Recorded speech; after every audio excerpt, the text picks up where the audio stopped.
commence the final presentation and discussion for today. To start off the presentation on lessons from the Dominican Republic on private industrial zones, we have Mr. Juan Jimenez. Mr. Jimenez is an economist from the Dominican Republic and the managing partner of the consulting firm Apricus Consulting Group, and he will be joining us virtually. Good afternoon, everyone. It's a great pleasure to be talking to you today, and warm regards from the Dominican Republic. I will share my screen to present the case for private industrial zones in the Dominican Republic. I hope that everyone can see the presentation.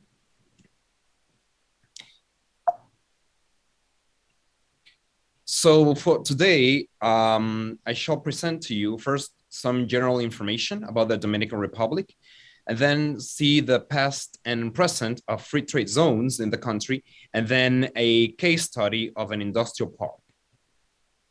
So talking about the Dominican Republic, our country numbers, we are 2/3 of an island in the Caribbean, very close to the United States. So our population is 10.4 million people.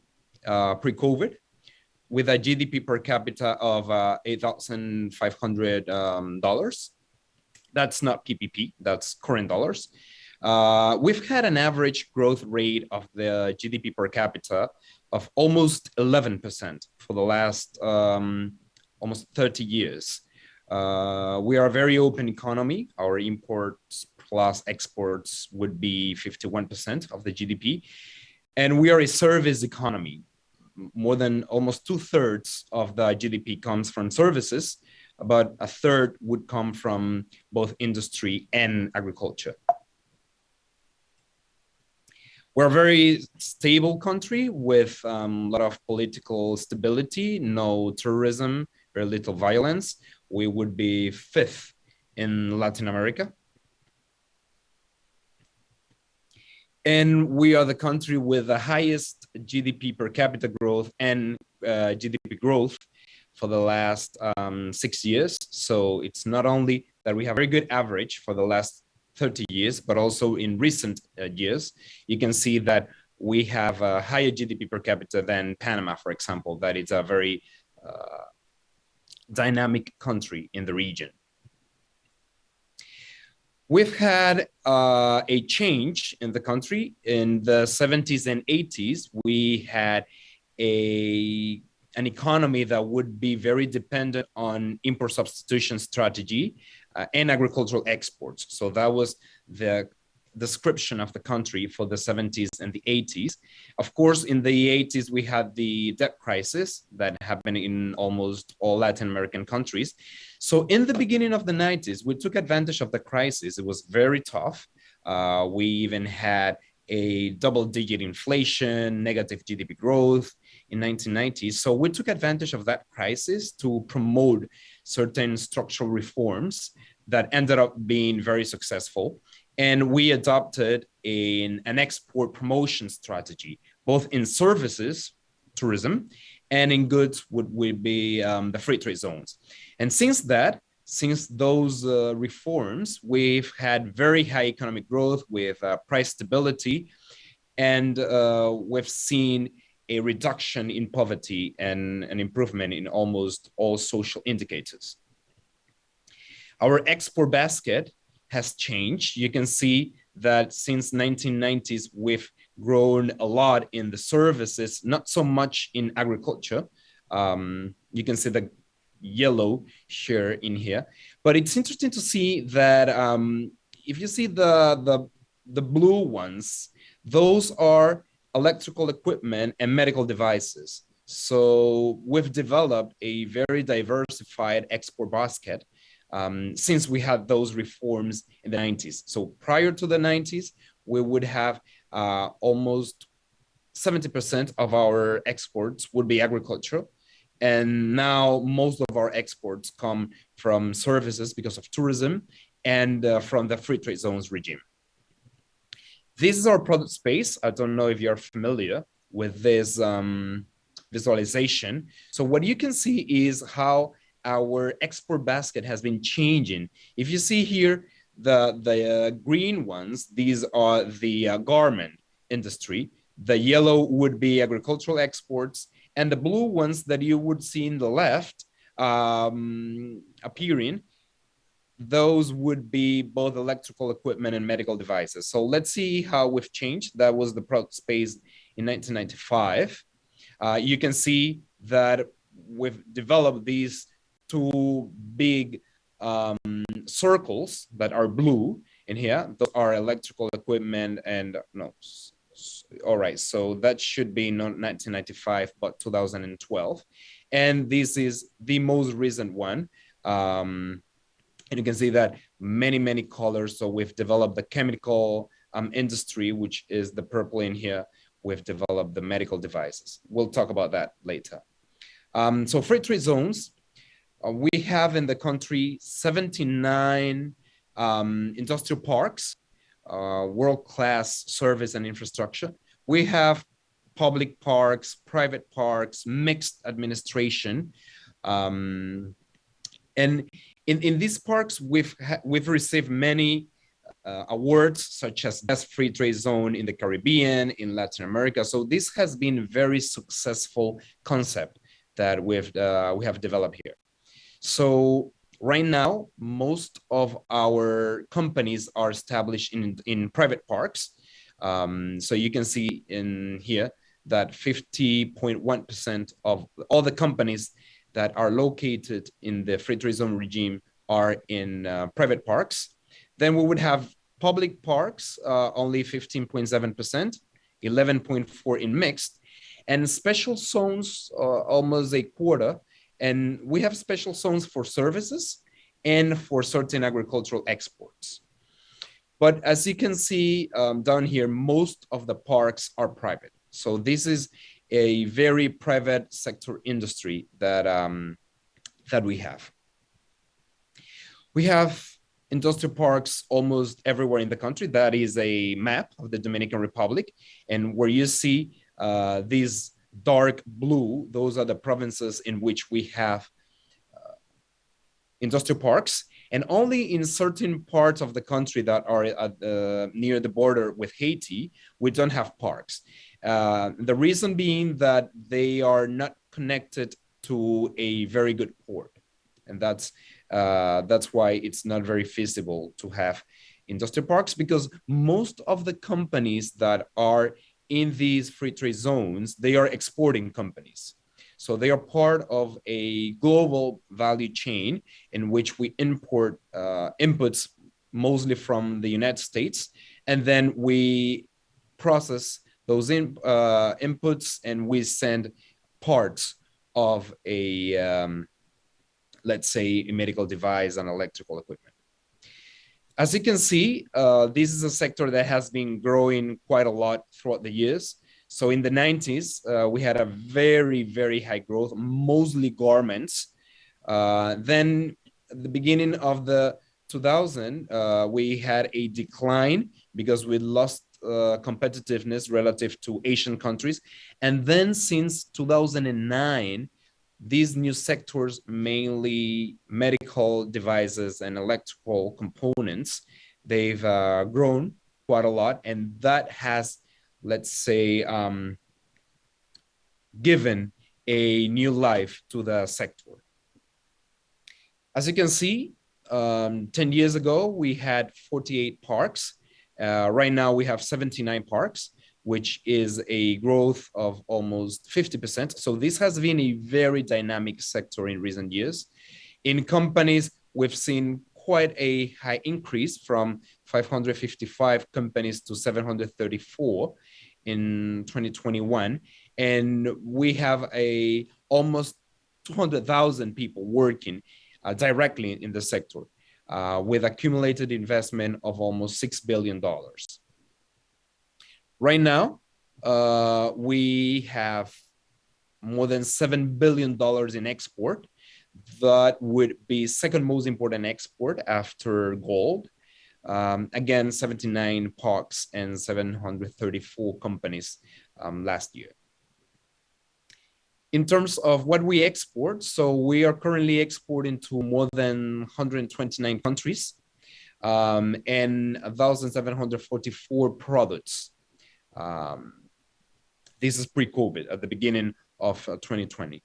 So most of our exports, 27% are medical equipment. After that, we have electronic apparel, 16%, tobacco, very important, handmade tobacco, 17%. And then garment is only 12% because this is a sector in which we've been losing competitiveness, as I mentioned before. Most of important brands in almost every industry are located in the Dominican Republic. You have electrical equipment, let's say General Electric. We have Baxter Brown, Ecolab in medical devices. In garments, we have Hanes, Johnson & Johnson. In tobacco, we have Davidoff. In footwear, we have Adidas, Timberland, just to give you certain examples of very, very famous brands that are located in the country. We've positioned ourselves very respectfully in the field. We are first global exporter of hand-rolled cigars. We are first exported to the United States of electrical switches. We are fourth exporter, Latin American exporter of medical devices to the United States. Third world exporter, Latin American exporter of footwear. Second exporter of women's wool coats to the United States. Second Latin American exporter of aromatic candles. Talking about medical devices, which is a sector that has developed for the last 13 years. Five of the world top medical devices manufacturers are located in the Dominican Republic.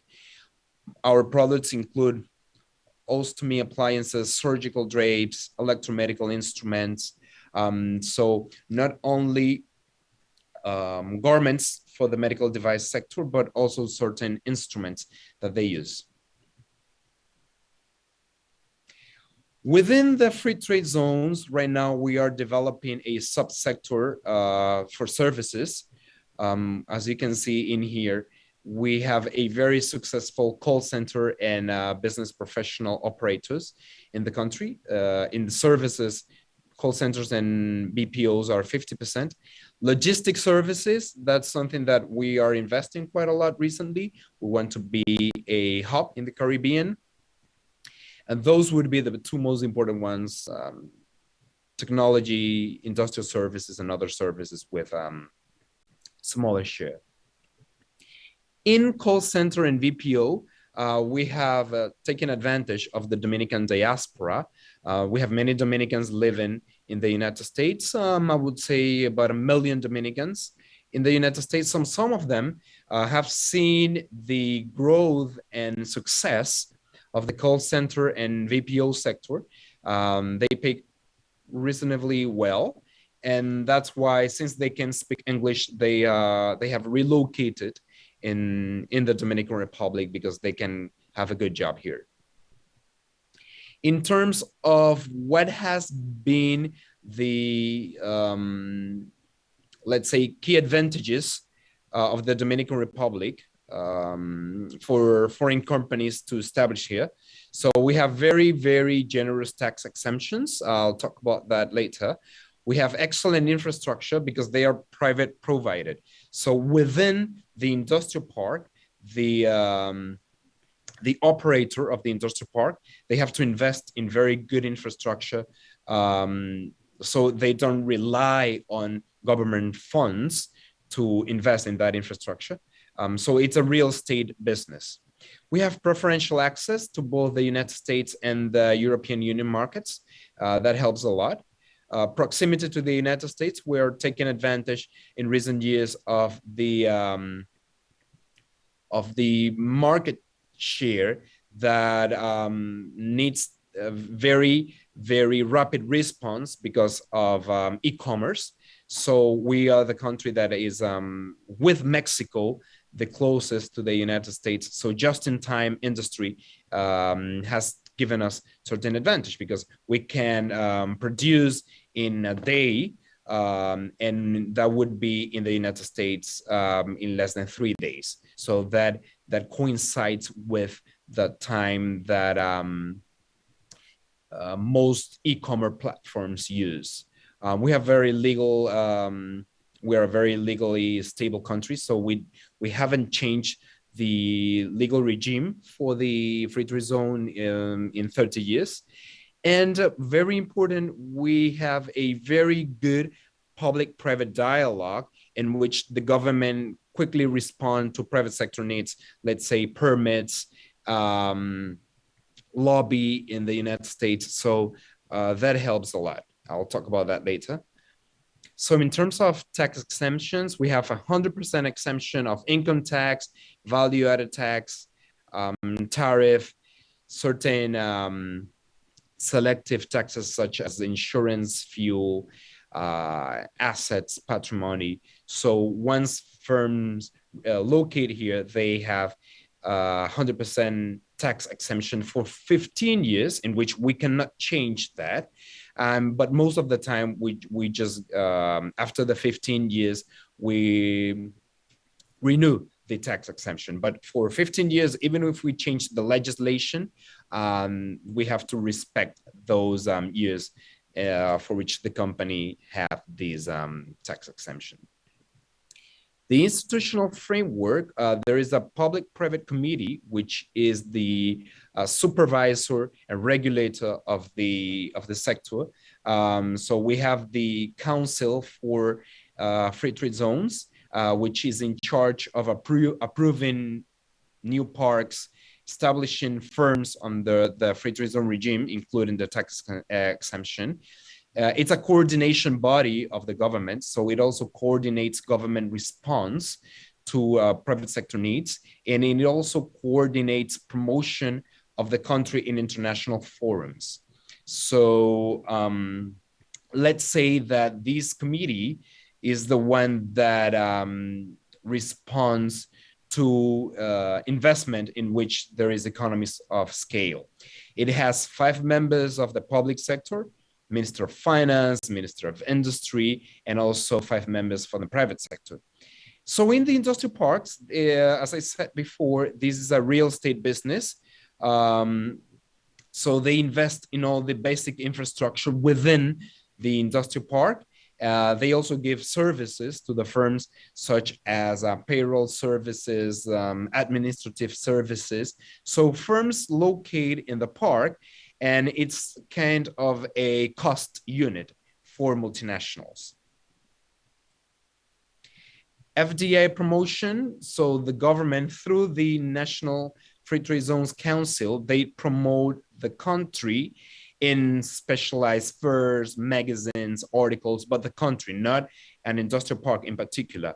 And through the Ministry of Foreign Affairs, we contact firms in different countries to promote the country for foreign direct investment.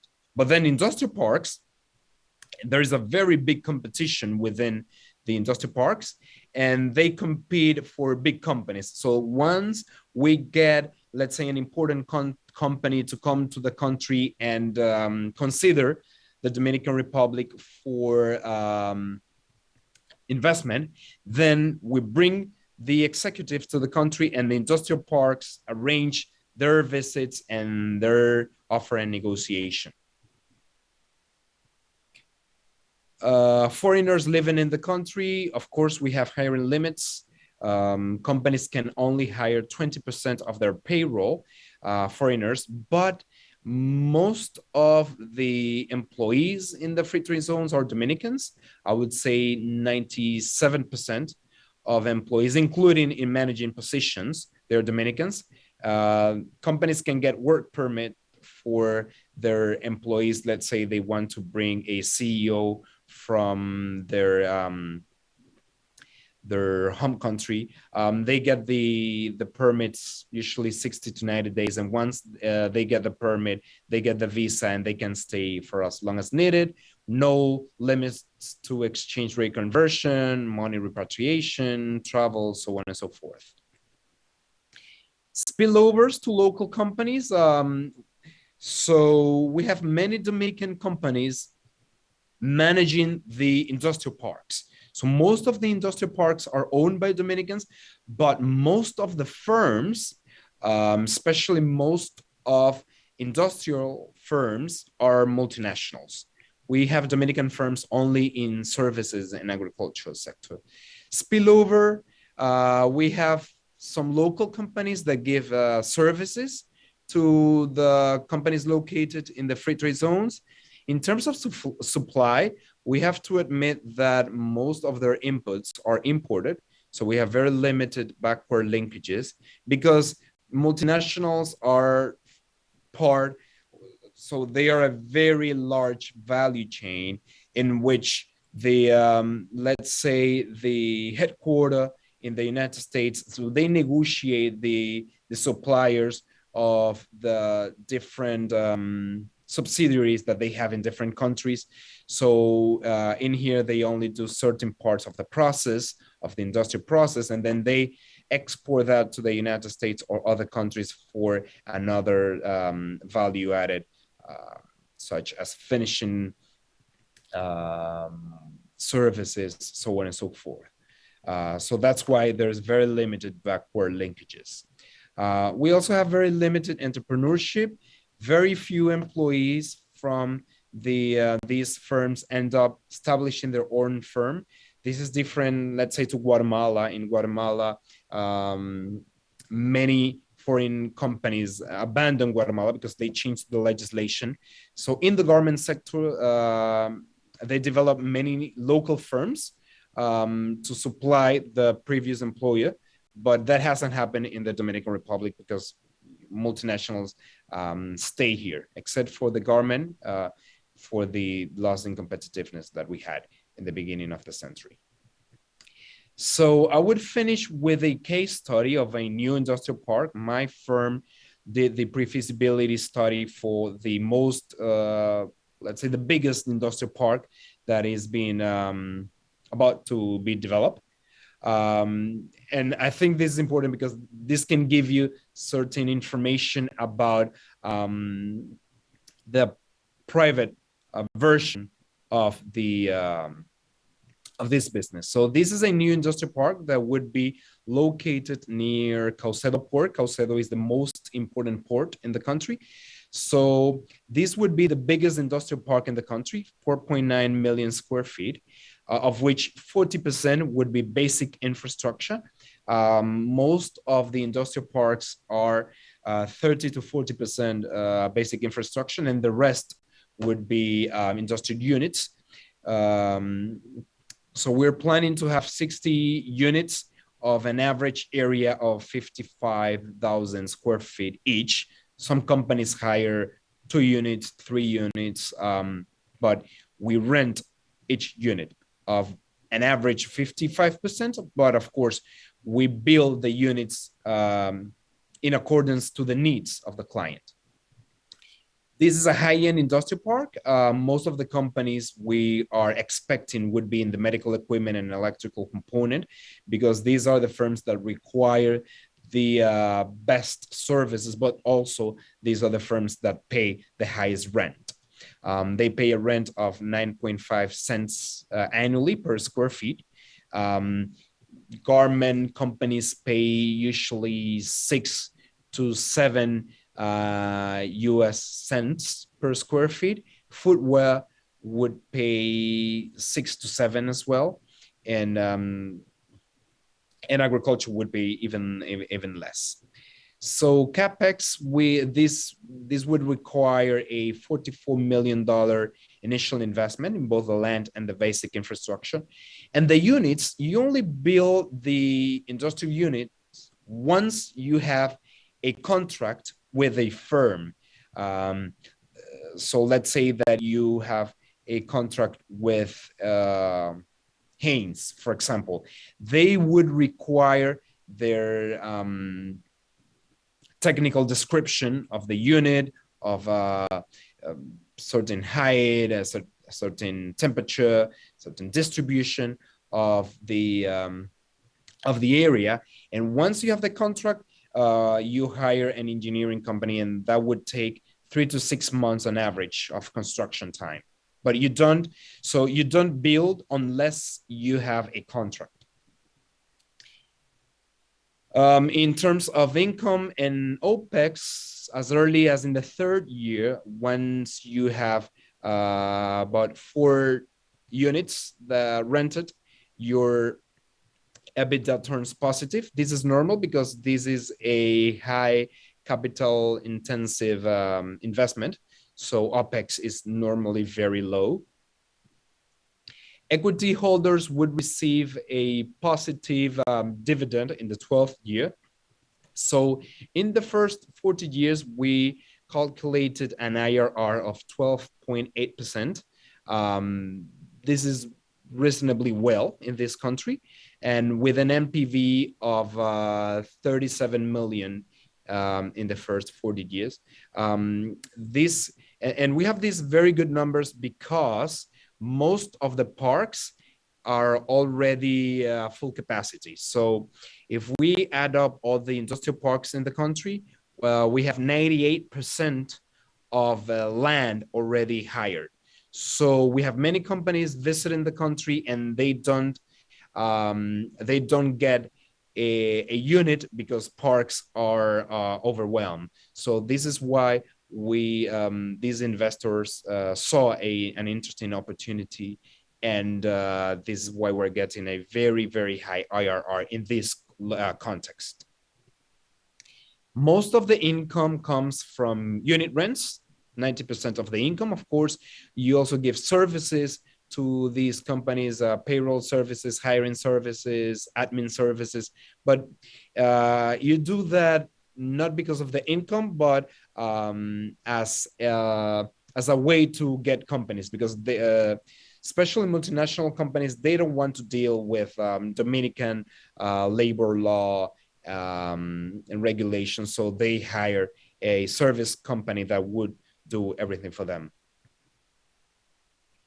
Most of the expenses are related to infrastructure maintenance. As I said before, this is a capital intensive industry, the park administration. The rest would be payroll and marketing. Parks invest a lot in marketing because they have to visit companies abroad to bring them to invest in their parks. Last slide. Of course, we've seen a deterioration of the project finance. When we did the numbers in early 2021, the IRR was 18.8%, but we've seen an increase in utility, construction costs, an increase in the interest rate. That's why we have the NPV reduction from 82 million to 37 million, and IRR went down from 18.8 to 12.8. But despite this decline in the project finance numbers, this is still a very good business in the country. So this would be my presentation, and I'm happy to receive questions and anything you would like to know. Thank you, Mr. Jimenez.